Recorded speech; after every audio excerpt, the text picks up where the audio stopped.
Thank you, Nick. All set here then for the Sky Bet Lowther Stakes. Away they go. 6 furlongs ahead of them for this very smart looking field here. And it's the early pace coming from Celandine down the centre in the dark blue colours. Heaven's Gate flanking her. Taking a bit of a grip in the grey jacket, Unspoken Love. On the right we can see Tales of the Heart in the pink and green, who's right up there with the pace as well. Miss Lamine near side, Heaven's Gate behind. Covered up there, Leovanni in the red cap.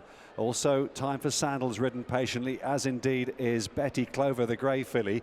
Perfect part in the brown jacket, a little bit outpaced as the runners come down towards the halfway point of the contest. Celandine and Tom Marquand from on the near side, Miss Lamai and Clifford Lee. On the outside there, Tales of the Heart, Ross Orion now shaken up. Heaven's Gate is coming into it.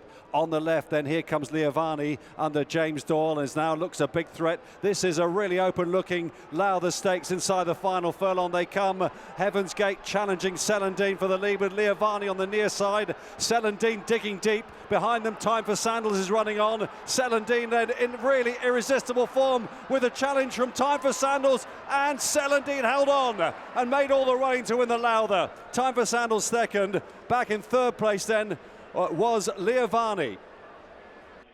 Ed Walker says he's feeling better now. He's in the winner's enclosure after Celandine really toughed it out to win the Group 2 Lowther. Congratulations, back against her own sex as well. I think that's helped, and also the track.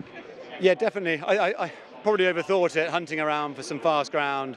In hindsight, probably should have gone to Newmarket for the Duchess of Cambridge, but back against fillies, I think really helped. And yeah, track, I think, you know, she's coped with the down and up of the July course. So I don't think the track's so important, but I think being against fillies, and we freshened her up. We didn't ride her for a week after Goodwood and just let her get fresh and put on weight and be out in the paddock. And I think it's really done its job, and she's bounced out of it. I probably wasn't specific enough. I thought the combination maybe of 5 furlongs and Goodwood in those circumstances. I agree. I think she just probably had to use too much gas early down that hill and just took her out of her comfort zone. Whereas today you could just see Tom was just saving the whole time. He gave her a peach of a ride, as he always does, and you know, she's so gutsy at the end, and that's what I really love about her. She got me today. Just I think the way she tries so hard and she fends them off is a really, you know, you admire that in her. Absolutely, that's going to win more than her fair share, hopefully. Yeah, absolutely. She just, you know, she looked beaten. You know, she looked like, oh, we might cling on for a place, and then she wins. You know, that's just her. And she did the same at Newmarket when she won the Empress. They came to her and she just kicked again, and she just, she's really cool. She's a smart filly. What are you going to do with her? I don't know. I'll chat to Ed Sackville and the Keswicks and make a plan with the team. But the Cheveley Park, if the ground's not too bad, it has to be right up there, and I think the Breeders' Cup has got to be a strong consideration as well. Yeah. So. I was just about to ask you about the Breeders' Cup. I was hearing a whisper behind me about for that. Yeah, I think everyone's quite up for it. So yeah, and the ground over there will be right up her track, you know, to her favour. So yeah, should suit her really well. I would should have do, thought. yeah, should do. And she'll take speed and all that. So and she'll take the travelling. I think so. She went to France fine, yeah. yeah, she's got a good temperament, so she should do. Now, can fillies carry on taking you to the winners' enclosure? You've got Scenic in the Gold Truth. Scenic, disappointed a bit in it last year, but I think she's better this year. Unlucky not to win last time in France, and I think she just pricks her ears a bit in front. So I think Sheen's going to just have to try and time it right today, and hope there's a good pace to Wayne Matten. She can run a big race, and then Kita Kotai later on. Very unlucky at Haydock last time, so yeah, hopeful she can make amends for that. Well, this is your first runner at York so far this week, so let's hope you can keep a clean sweep of it later on today. Best of luck and congratulations. We won't, but we'll try. Harry Eustace has just seen Time for Sandals run an excellent second in the Lowther on just her third start. You must be chuffed with that. Delighted, yeah, delighted. You know, it was a bit of a leap in the unknown for her and us, and you know, she's really stepped up for us. And did she look like she was more at home back at 6? Definitely, yeah. I mean, Richard said it fit very well, the 6 on a track like this.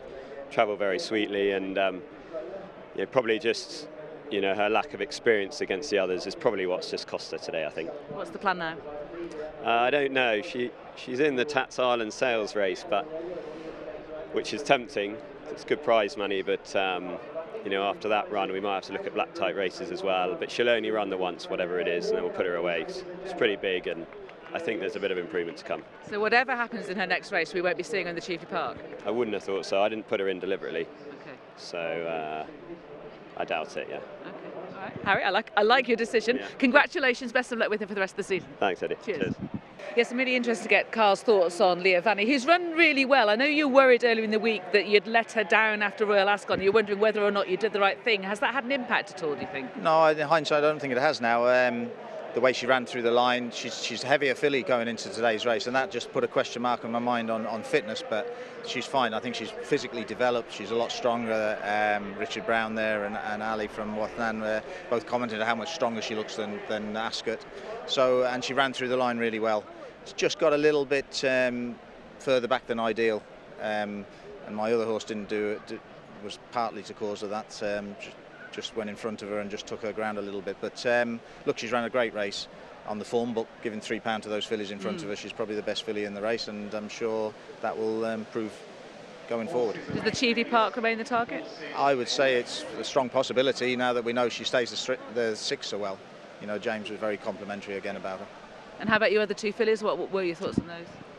Miss Lamai needs cover, and she never got that today.